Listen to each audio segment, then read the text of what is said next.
Oke, halo Sobat Ngelamun, balik lagi dengan gua Krisna tapi nggak biru. Bagaimana nih kabar kalian Sobat Ngelamun? Semoga kalian tetap dalam keadaan baik-baik saja ya. Mana nih Sobat Ngelamun yang suka dengan film-film yang berbau psikopat? Yuk silahkan rapatkan barisan kalian. Dikarenakan film kali ini sangat cocok sekali untuk mengisi jiwa-jiwa psikopatan kalian. Dan bahkan saking sadis dan kejamnya, sampai-sampai saya bingung mengambil klips yang mana. Oke, baiklah Sobat Lamun, tanpa banyak basa-basi lagi, langsung saja kita gaskan ke videonya.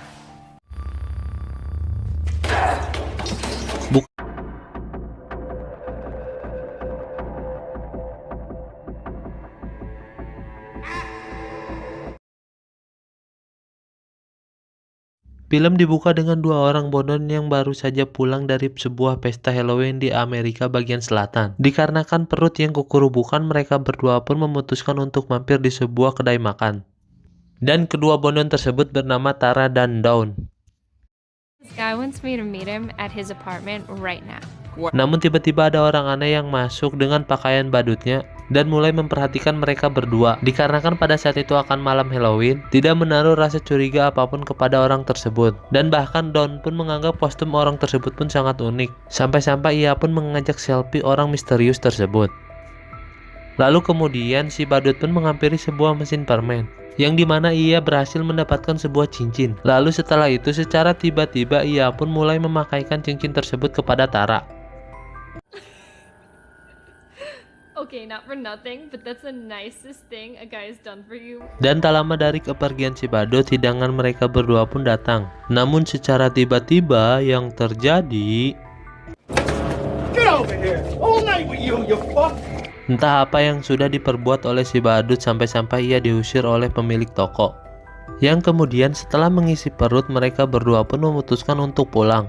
Namun sesampainya di parkiran, mereka berdua pun dikagetkan ban mobil mereka yang sudah gembos. Sehingga mereka berdua pun kebingungan dikarenakan mereka tidak sekolah di STM. Lalu kemudian Tara pun meminjam HP Dawn untuk menelepon kakaknya. Ternyata si badut membuat coretan menggunakan pup di kamar mandi. Lalu Shin pun berpindah lagi kepada Tara, di mana ia menelepon kakaknya Piki dan meminta kakaknya untuk menjemput Tara. Namun pada awalnya Piki pun menolak dikarenakan ia sedang mengerjakan tugas kuliahnya. Namun tak lama dari itu teman sekamarnya datang membawa pacarnya. Dikarenakan ia tidak mau menjadi wasit temannya yang sedang mengetep sendok, ia pun akhirnya bersedia untuk menjemput Tara. Sementara itu di sisi lain, Tara mulai menyalahkan Dawn dikarenakan ia menyupir dalam keadaan mabuk sampai-sampai ia tidak sadar telah melindas sebuah paku. But as usual, you have to be the good Samaritan, so here. Lalu Shin pun memperlihatkan si subur yang sudah selesai membersihkan toilet, yang dimana ia sedang mencari keberadaan bosnya. Dan ya, si badut yang tidak terima terhadap perlakuan bosnya pun langsung menghabisi bosnya si subur. Si subur yang melihat keadaan bosnya pun ia langsung bergegas untuk melarikan diri. Namun tiba-tiba di sisi lain, Tara yang kebelet beser, ia pun meminta Dawn agar mengantarnya ke sebuah toilet. Namun di sini Dawn enggan untuk mengantar Tara, dan mau tidak mau Tara pun meminta antar kepada si botak untuk mengantarkannya ke toilet di gedung terbengkalai ini. Well, you have a nice night then. You too. Melihat kondisi toiletnya, mau tidak mau Tara pun harus beser di toilet tersebut daripada ia harus cuci berikan. Sementara itu di radio, Dawn mendengar sebuah kabar bahwa telah terjadi pembantaian yang dilakukan oleh seorang badut. Setelah mendengar hal tersebut, ia pun langsung mencocokkan ciri-ciri badut tersebut dengan foto yang diambilnya tadi. Namun tiba-tiba Believe what I just heard on the radio. lalu kemudian Shin pun kembali lagi kepada Tara, di mana setelah kencing ia pun dikagetkan dengan keberadaan badut tersebut. Lalu ia pun langsung kabur dan mencari tempat untuk bersembunyi. Namun secara tiba-tiba si badut sudah berada di sana dan langsung mencocol kaki Tara. Dan di sini Tara pun mulai terdesak oleh si badut. Lalu ia pun menggunakan sebuah besi untuk memberikan si badut apa artinya rasa mules. Hingga akhirnya Tara pun berhasil meloloskan diri dari si badut. Namun di sini ternyata semua akses keluar telah dikunci oleh si badut. Sementara itu Piki yang sedang di perjalanan, ia pun tidak sengaja mendengar kabar perihal pembantaian yang dilakukan oleh si badut. Lalu kembali lagi kepada Tara, di mana ia mencoba untuk meminta tolong kepada si botak yang sedang bekerja. Dikarenakan si botak yang jarang membersihkan telinga, ia pun tidak mendengar teriakan Piki, dan ia pun terus melanjutkan pekerjaannya. Sementara itu di sisi lain ternyata Tara sudah berhasil dibius oleh si badut. Yang kemudian singkat cerita Tara pun mulai terbangun dalam keadaan terikat dengan si badut yang sedang mempersiapkan alat-alat kopetnya. Yang dimana si badut mengambil sebuah gergaji besi. Yang lalu kemudian ia pun akan segera mengeksekusi Tara. Namun di sini proses harus terhenti dikarenakan si badut memilih sebuah tirai. Yang dimana ketika dibuka tirai tersebut berisi Don dalam keadaan ngangkang. Yang dimana si badut pun akan mengeksekusi Don terlebih dahulu. Melihat Don yang dieksekusi, Tara pun mencoba untuk melepaskan diri. Yang dimana ia pun berhasil melepaskan ikatannya. Yang kemudian ia pun membawa sebuah balok untuk menghadapi si badut kopet tersebut. Hingga yang terjadi, bukannya langsung mengeksekusi si badut, Tara pun malah berlaga sok keras dan menantang si badut untuk bayuan kembali. Sehingga yang terjadi, namun di sini untungnya si badut kehabisan amunisi dan ia pun memutuskan untuk menunda mengeksekusi Tara. Lalu si badut pun mengambil peluru dari kantong kresek yang ia bawa. Di sisi lain di luar gedung ternyata Vicky sudah sampai di lokasi, di mana ia mencoba mengirimkan pesan kepada nomor Don. Namun alangkah sialnya ternyata pesan tersebut dibaca oleh badut kopet. Yang dimana si badut kopet menyuruh Vicky untuk berjalan ke belakang gedung tersebut. Lalu Shin pun kembali lagi kepada badut, di mana ia menjadikan Tara sebagai papan tembak. Lalu memperlihatkan Vicky yang sedang mencari keberadaan adiknya Tara. Namun di sisi lain memperlihatkan si botak yang akan menghubungi bosnya dan meminta bayaran atas pekerjaannya. Namun tiba-tiba badut kopet pun memberikan rasa puyeng yang tidak ketulungan kepada si botak. Ya mirip kayak adu muncang anjir. Di sisi lain, Vicky mulai memasuki area gudang untuk mencari keberadaan adiknya Tara. Namun di sana ia dikagetkan dengan kondisi Don yang sangat memprihatinkan. Jika kalian ingin melihat kondisi Don, mending kalian nonton filmnya soalnya dolar kuning, bre.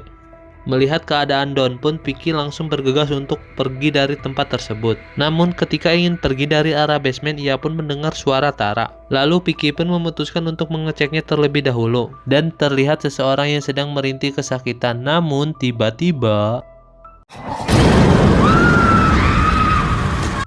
melihat keberadaan si badut kopet, Vicky pun langsung lari terbirit-birit. Dan ia pun memutuskan untuk bersembunyi di sebuah lemari tua di gudang tersebut. Dan terlihat si badut kopet yang sedang mencari keberadaan Vicky.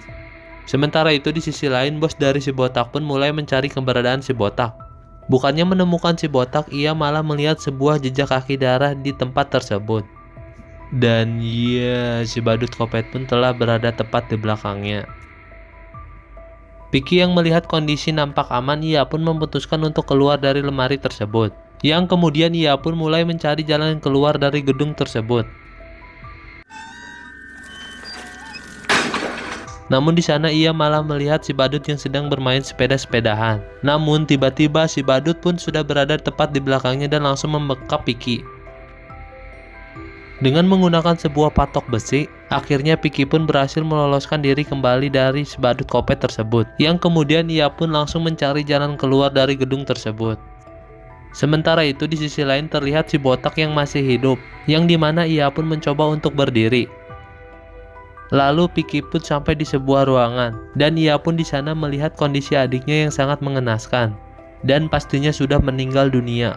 Namun beberapa saat kemudian tiba-tiba si badut pun muncul dari arah belakang, yang kemudian si badut pun mulai. Namun untungnya si botak pun berhasil menemukan keberadaan Vicky yang sedang disiksa. Lalu si botak pun langsung bergegas membawa Vicky ke sebuah ruangan yang menurutnya aman. Lalu si botak pun tak lupa mencoba untuk menghubungi kantor polisi dan memberitahukan keberadaan badut kopet yang mereka cari berada di sini. Lalu kemudian mereka berdua pun akan mencari jalan keluar dari gedung tersebut. Namun ya, sama seperti yang kita tahu dari awal, ternyata seluruh akses telah diblokir oleh badut kopet tersebut. Dan untuk kali ini si badut pun memastikan kematian dari si botak. Sementara itu Vicky yang mulai terdesak, ia pun berhasil mencocol mata dari badut psikopat tersebut. Dan di sini tolilnya Vicky malah memutuskan untuk bersembunyi di sebuah gudang, bukannya kabur yang jauh. Dan ya, sekarang Vicky malah terjebak di gudang tersebut. Dan tak lama dari itu terdengar suara sirine mobil polisi. Bukannya mobil polisi, ternyata itu ialah psikopat dengan mobil bututnya. Dan di sini terlihat psikopat yang mulai tertarik dengan tubuh gemoy milik Vicky. Yang kemudian singkat cerita akhirnya pihak kepolisian pun datang, yang dimana ia melihat badut kopet yang sedang mengemili wajah Vicky. Daripada tertangkap, badut kopet pun memutuskan untuk mendiskon umurnya sendiri. Dan di sini anehnya Vicky pun masih hidup dengan keadaan wajah, aduh pokoknya nggak susah dijelasinnya anjir. Lalu singkat cerita semua jasad pun dibawa ke ruang otopsi, tanpa terkecuali mayat dari badut kopet tersebut. Namun ketika Pak Dokter akan membuka mayat dari badut kopet tersebut, dan ya si kopet mah kuat. Lalu film pun ditutup dengan keadaan Vicky yang masih hidup dan film pun tamat. Oke Sobat Lemon, bagaimana filmnya? Sangat menjijikan sekali bukan?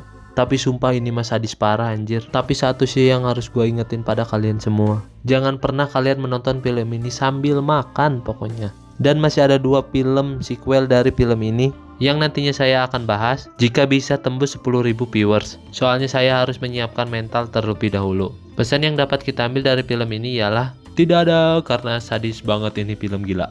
Oke baiklah Sobat Lemon, jika kalian suka dengan konten seperti ini jangan lupa untuk tekan like, comment, dan subscribe. Bye bye.